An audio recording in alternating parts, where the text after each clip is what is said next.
Hi, today I am going to show you how I make my gluten-free bread. This is not my mother's bread. My mom, growing up, would mill her own grain and make the most delicious, perfect bread that you would ever see. This is not that. This is a quick version that gets the job done. And a lot of gluten-free breads that I have tried, the recipes are just complicated, and I'm just not into that kind of baking. So I've been playing for the last couple years, figuring out this recipe, and I think it looks pretty good. So I'm going to show you. So first what I do is I mix my yeast. So I take 2 cups of warm water and 2 tablespoons of instant yeast.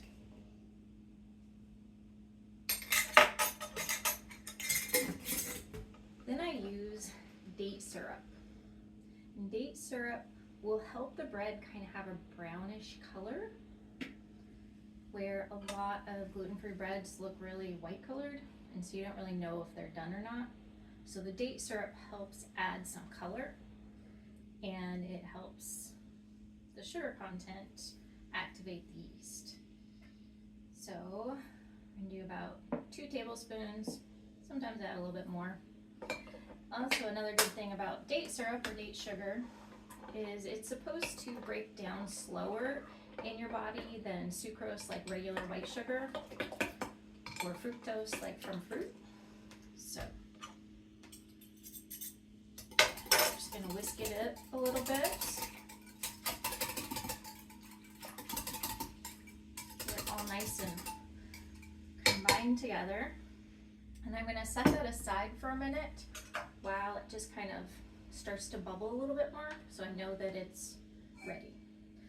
Then I'm going to take my dough hook, and you can do this by hand, but I'm kind of a lazy baker and a lazy cook, so I use easy things. I'm going to put my dough hook in my KitchenAid, and I'm going to do my flour mix. This is my favorite gluten-free flour to use for bread. I use a lot of other different flours and tapioca starch and other things for other things, and almond flour for cookies. This Namaste flour is the best for us. So I'm going to open it. I'm going to add 4 cups. And with a lot of gluten-free breads, you are having to be exact and having to weigh your flours and stuff. Yeah, I'm just going to dump close to 4 cups of flour in here. 2,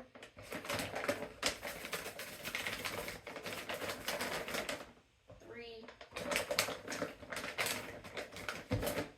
and 4. I didn't fluff it. I didn't do anything to it. I'm going to take a little bit of salt, and I used non-ionized salt, iodized, not ionized salt without iodine in it for baking this. But I mean, I think it'd be fine if you used just regular table salt too. Then put that in my KitchenAid and just mix the dry ingredients together. So I have my wet ingredients and my dry ingredients.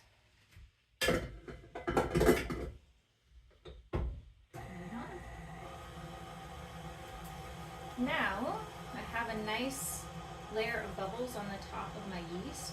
Look how pretty brown it is from the date syrup. Now I'm going to slowly pour it in while the flour is mixing. It just seems to mix a little bit better. A lot of times the gluten-free flour absorbs liquids different than regular wheat flour. So I just pour it in nice and slowly.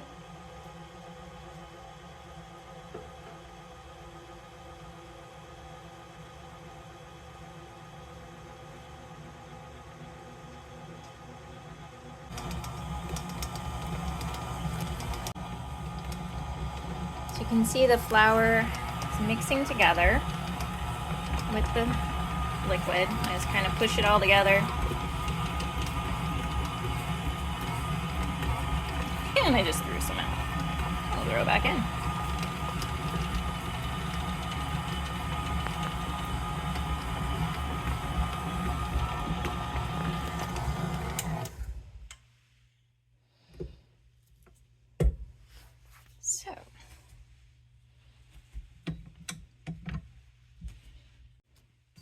So once it's all mixed up, it just kind of comes together pretty well.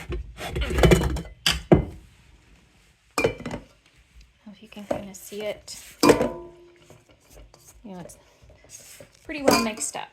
If there's some stuck on the bottom, then I can kind of, I'll mull it with my hands. So I let it mix just for a couple minutes, just until it kind of comes together. You don't want to overwork it, but you want to leave it enough where the moisture has been absorbed into the flour. I'm just going to kind of work it in. If there's dry flour down on the bottom, just kind of push it in. So kind of have a nice ball of dough. And it feels a lot more kind of like Play-Doh than regular bread dough. So it's just a nice ball. I'm going to set that there. And I'm going to take my tray from my air fryer. I'm going to take some coconut oil. Another thing with a lot of gluten-free breads is they can be really sticky. But as you can see when I lifted this up, it's really not sticky to my hands with the mixture of flour and liquid. But still, it can stick to the bottom of the pan. So I'm using refined coconut oil on the bottom of my pan. I'm just smearing it around where the bread dough is going to go. And I'm going to take the rest, rub it on my hands, pick up my ball of dough, kind of mull it a little bit more. And I'm not exact. I mean, you can get rid of a lot of the cracks and stuff if you put more oil in your hands and work the dough. But just kind of mull it into the shape of a loaf.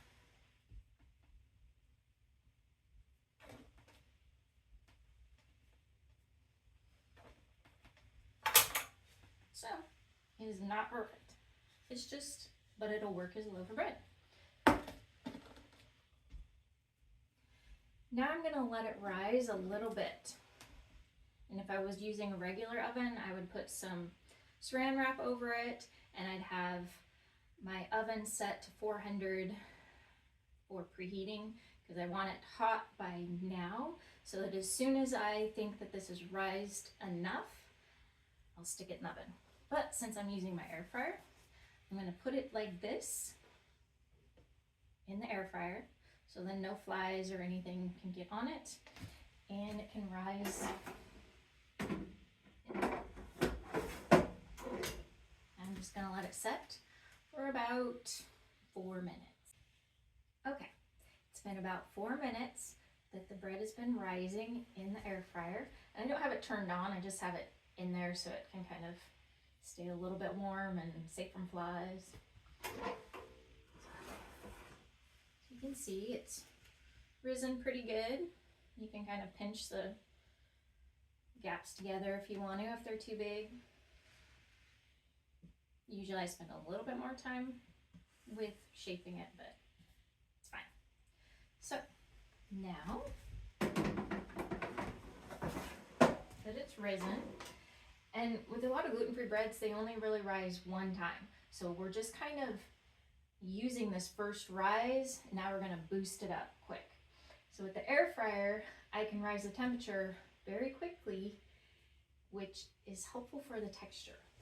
So I have it on 400 on bake, not air fry, but bake. And I'm gonna turn it to 25 minutes. it's baking. So it's done baking after 25 minutes. Some of the steam come out.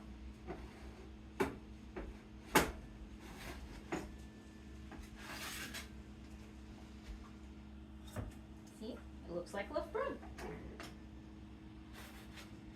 And I put enough coconut oil that it's not stuck to the bottom at all. Sometimes it'll stick a little bit, and then I just let it cool a little bit and then slide the spatula under it. But it's not stuck at all. I don't know if you can see how the loaf bread, set it there. Now I want to let it cool a little bit before I cut it so that the insides still keep kind of baking. Otherwise, if you cut it too soon, sometimes the inside of the bread is kind of gooey. So I'm gonna let it sit here for a few minutes and then I'll come back and cut it. So I let the bread cool off. Still a little bit warm, but pretty cool. And I'm just gonna cut it like you do normal bread.